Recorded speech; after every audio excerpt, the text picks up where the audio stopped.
Na kopci nad obcov Kotešova to žilo opäť aj tento rok. Konal sa tu ďalší ročník Kotešovej šarkaniády, ktorý mal charitatívny zámer. Dnes máme 6. ročník šarkaniády, už taký tradičná akcia tu pre nás okolia. Každý rok prichádza viac a viac ľudí. Tešíme sa, táto akcia je taká dobročinná vec. V podstate všetko je tu zadarmo za dobrovoľné príspevky.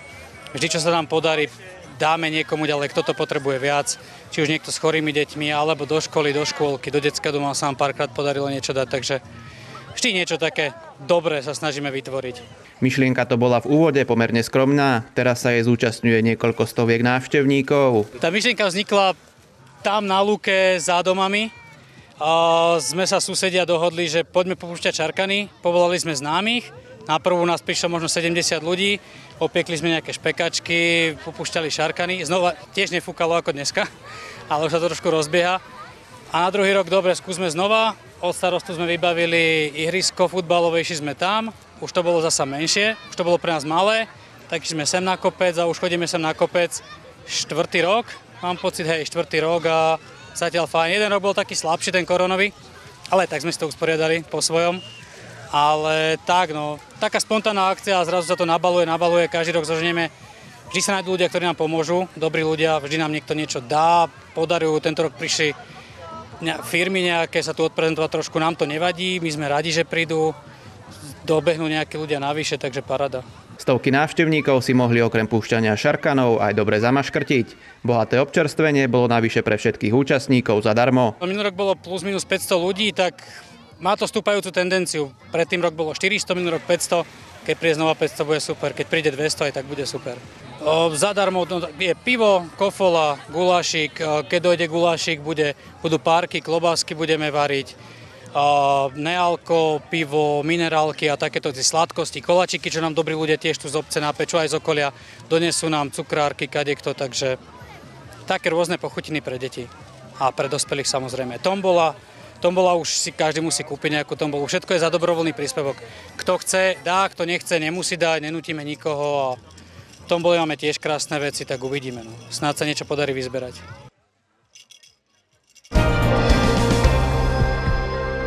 Projekt nového športového centra pri vysokoškolských internátoch Žilinskej univerzity v Žiline odštartoval. Športové centrum bude spĺňať náročné požiadavky pre organizovanie medzinárodných športových podujatí. A to najmä halových športov, ako sú basketbal, volejbal, futsal, florbal, tenis a badminton. Hrubá stavba by mala byť podľa predpokladov zhotovená už do konca tohto kalendárneho roka. Ja som veľmi rád, že môžeme dnes otvárať výstavbu športového centra Žilinskej univerzity. Po atletickom štádióne, ktorý máme rok v prevádzke a ktorý skutočne spĺňa všetky medzinárodné parametre, tak sa dostávame k výstavbe ďalšieho športového stánku. Myslím, že pre Žilinu extrémne dôležitého a potrebného do športovej haly, ktorá takisto bude vo väčšine parametrov spĺňať medzinárodné kritériá. A veľmi radi tam privítame nielen športovcov zo Žilinskej univerzity, ale aj športovcov z mesta, zo škôl. A pevne veríme, že sa nám podarí niekedy aj nejaké medzinárodné podujatia do nej dostať. Projekt športového centra finančne podporil Fond na podporu športu v sume 5 miliónov eur. Na ďalšom financovaní projektu sa podieľali univerzita a mesto Žilina. Čo sa týka financií, celá športová hala bude stať okolo 7,5 milióna, niečo nad 7,5 milióna eur.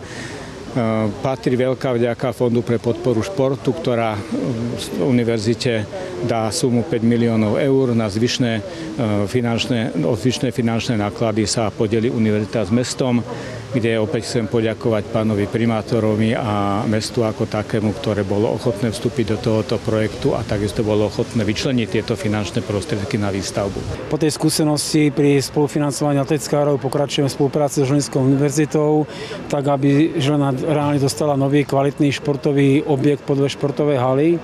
Ďalšia veľmi dôležitá vec a správa nielen pre Žilinčanov a pre celé Slovensko je, že vlastne v Žiline vzniká areál športový na pôde Žilinskej univerzity, ktorý bude slúžiť nielen študentom, ale svojou kvalitou, keďže je tu kvalitný športový atletický štadión s medzinárodnými parametrami, postaví sa nová športová hala s veľmi dobrými parametrami, plus je tu kvalitné ubytovanie a kvalitná strava, ktorý poskytuje menza Žilinskej univerzity. Vlastne vzniká tu na priestor, ktorý pevne verím, že bude lákať nielen študentov, do Žilinskej univerzity, ktorí sa budú hlásiť na štúdium do Žilinskej univerzity, ale aj športové kluby, či už juniorské reprezentácie, seniorské reprezentácie, pretože tie podmienky naozaj budú tu na výnimočne dobré. Zástupcovia Fondu na podporu športu vítajú a sú nadšení, že na severe Slovenska vzniká ucelené územie pre športovcov, ktoré budú môcť využívať športovci z rôznych klubov. Tento projekt bol už dlhšie prioritou nielen univerzity, ale aj mesta Žilina vzhľadom na tú aktuálnu situáciu, opakujem, nielen s tou tzv. Korytnačkou, ale jedinou športovou halou de facto, ktorú má samosprávny kraj. Takže som veľmi rád, že prišlo k tejto dohode a náš cieľ bol to, aby bola multifunkčná, to znamená slúžia pre všetky typy palubovkových športov, tak aby sa jednoducho aj tie najvyššie súťaže v kolektívnych športoch, ako je napríklad hádzaná, volejbal, futsal, florbal a ďalšie mohli jednoducho pravidelne konať v tejto hale. Preto je extrémne dôležité a treba vyzdvihnúť tú dohodu medzi mestom a univerzitou, ktorí spojili sily, spojili zdroje a som veľmi rád, že vďaka možno aj tomu, že sme my do toho vstúpili, sa niečo, čo tu roky nebolo možné, sa zrazu stáva realitou. Od roku 1993 sa Slovensko každý september pripája k ďalším 50 štátom, ktoré spoločne oslavujú význam a hodnoty európskeho kultúrneho dedičstva. Otvárací ceremoniál udalostí u nás tento rok hosťovalo mesto Žilina. V prvom rade sme radi, že sme túto česť, ak to môžem takto povedať, sme dostali ako mesto. Myslím si, že tá voľba, poviem sebavedomá, nebola zlá, pretože Žilina má čo ponúknuť na kultúrnej mape Slovenska, aj čo sa týka kultúrneho dedičstva, ale aj čo sa týka aktuálnej kultúry. A ten program, ktorý bude nasledovať tie najbližšie dní a týždne, pevne verím, že ľuďom ukáže, čo v Žiline máme. Žilina ako mesto v poslednom období čerpala viacero dotácií z nášho dotačného programu na obnovy kultúrneho dedičstva a súčasne aj tá téma, ktorá bola stanovená Európskou komisiou dedičstvo živé dedičstvo, living heritage, je Žiline veľmi blízka, pretože je tu veľa tradícií drotárskych a iných, ktoré v tomto regióne naozaj sa uchovávajú. Takže preto Žilina. A sme radi, že Žilina súhlasila. Cieľom medzinárodnej iniciatívy je priblížiť ľuďom ich históriu a upevniť ich kultúrnu identitu. V rámci toho prebiehajú na Slovensku podujatia celý september, no každý ročník je vždy tematicky výnimočný. Tie podujatia vytvoria priestor na to, že si začneme uvedomovať, čo všetko tvorí kultúrne dedičstvo, začneme vnímať tú hodnotu a súčasne začneme si uvedomovať aj to, ako nás ovplyvňuje v našich každodenných životoch.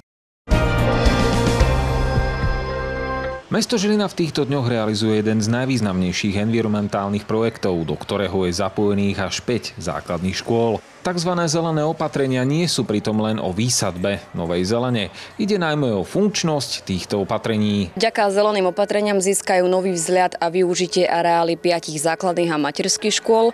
Vysadili sa nové vegetačné prvky ako trvalkové záhony, živé ploty, vyvýšené kvetinače a obnovili sa trávniky. Mesto Žilina dbalo pri rekonštrukcii na funkčnosť, komfort a v neposlednom rade dizajn. Realizácia zelených opatrení je rozdelená do 2 etáp, dokončenie je naplánované na október 2023.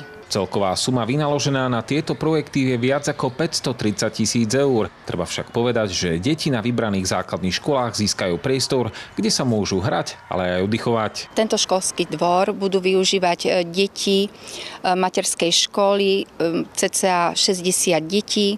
Budú tu mať na plote 2 tabule, kde si budú môcť kresliť. Ďalej tu bude väža, kde sa budú deti hrať.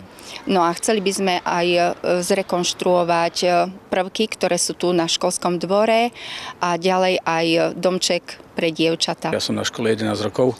Ten priestor bol 10 rokov nevyužívaný vyslovene. Až minulý rok vlastne mesto prišlo s tými 2 plánmi. My sme v tom zaradení do toho prvého a využíva sa to hlavne a bude sa to využívať hlavne na tie deti, na tú oddychovú aktivitu. Preto tam vlastne budú otvorené ten priestor pre ne a predtým to len pustlo, keď to tak poviem. My máme len vyslovene oddychovú zónu, kde budú, ono sa to volá akože bezúdržbová oddychová zóna, aj keď to neexistuje bezúdržbové. Niekto sa o to starať musí aspoň raz do týždňa, ale tam budú vlastne oddychová zóna v rámci ako stolíkov, stolov, kde deti počas veľkej prestávky, prípadne učitelia môžu ísť von, aby sa ten priestor využíval, lebo sme sa na ňo len pozerali v podstate. O takto zrevitalizované plochy by sa mali starať aj samotní žiaci, ktorí by to mali v rámci výučby. Máme ale problém v rodičoch, pretože napríklad vám poviem pravdu, že jeden rodič sa ozval, moje dieťa nechodí do školy, aby držalo hrable. Takže aj to sa stáva, takže aj v tomto musíme, ale áno, chceme, aby deti takisto nielen o teatri, ale aj o školský dvor okolo sa starali v rámci techniky a v rámci pestovateľských prác. Aj tie deti si to budú viacej vážiť. Ono, keď sa o to aj postarajú, aj keď to aj uvidia, keď to neuvidia len z toho okna, ale budú priamo tam, tak si to budú viacej vážiť.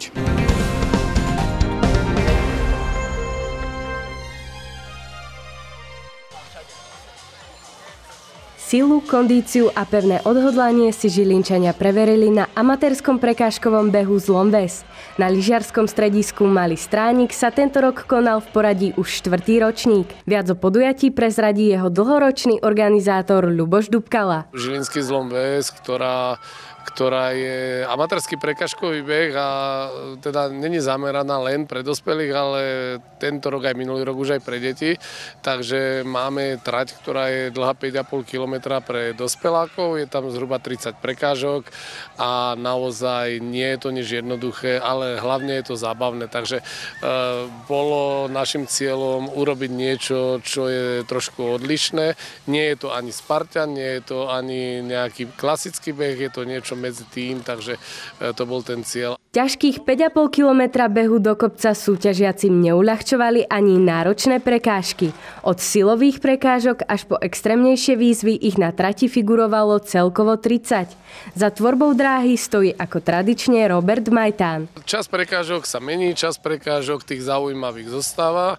Čiže naozaj na štarte je pernové dielo, kde hneď po štarte ľudia majú takú zábavu a je to také atraktívne. No a potom tie ďalšie prekážky naozaj je tam všeho chuť, preliezanie, podliezanie, šmýkanie sa po plachtách, prechody cez nejaké vodné bariéry a tak ďalej a tak ďalej. Takže je tam toho naozaj veľmi veľa a každý si nájde niečo takéto svoje a zabaví sa. Okrem dospelých mali možnosť súťažiť aj deti.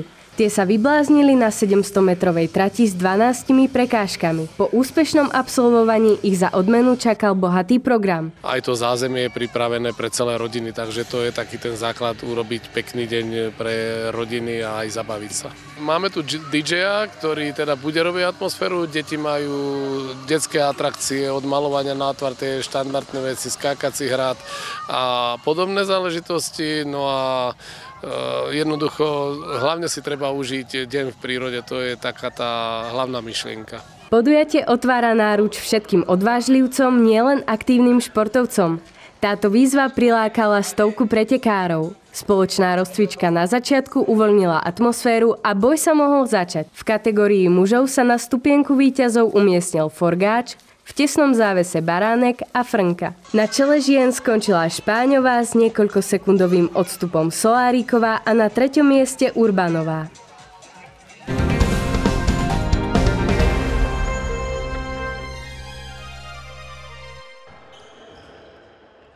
Eška Makrotým Žilina má za sebou prípravné obdobie. Tým jediného žilinského zástupcu medzi futsalovou elitou finišuje prípravy na novú sezónu. Začali sme 3. týždeň teraz s tým, že už sme odohrali aj prvé prípravné zápasy. Zatiaľ tie tréningy sú skôr zamerané na kondíciu, pretože to je na začiatku sezóny najdôležitejšie. Aj počas tých prípravných zápasov teraz sme videli, že tam je naša najväčšia rezerva. Takže ešte máme nejaké 2 týždne na to, aby sme to dobehli, plus sa trošku povenovať potom aj tomu systému, ktorému sa chceme venovať počas sezóny. Makrotíme stávajú na mladíkoch. Medzi ťahúňou tímu sa radí aj najskúsenejším medzi Žilinčanmi kapitán Martin Baláš. Kader zostáva pokope, všetci chcú. Možno, že opäť využijeme tú našu starú gardu v niektorých zápasoch, lebo chceme mať trošku vyššie ambície a predsa aj tým mladým chlapcom treba asi aj na polovovke pomôcť. Je to prakticky to isté, ako to bolo aj posledné 2 roky. Nejaké výrazné zmeny zatiaľ nenastali, uvidíme počas sezóny, či sa niečo zmení. Tá nálada je fajn, verím, že postupne pribudnú aj ďalší hráči, ktorí doteraz nemohli ešte prísť a že do sezóny budeme v plnej sile, dobre naladení a verím, že začneme víťazstvom. Žilinčania aj tento rok nechcú do svojich radov zahraničných hráčov. Táto cesta je pre Makrotým minulosťou. Nie, určite nie. Táto fáza tu už bola pred pár rokmi a touto cestou sa nechceme uberať. My stále platí, že šancu dostanú mladí a uvidíme, buď sa je chytia, alebo nie.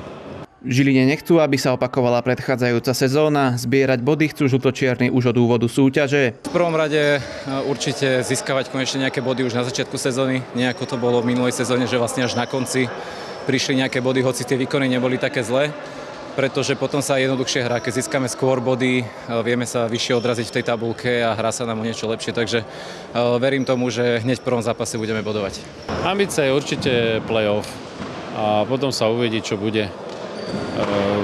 Určite chceme hrať možno nejaký stred tabuľky. Ja si myslím, že tí chalani už sú napriek mladému veku dosť skúsení na to, aby v tejto slovenskej súťaži také priečky hrali počas sezóny. Žilinčania štartujú sezónu už tento víkend. V sobotu výzvu v športovej hale na Rosinkách mužstvo Bardejova.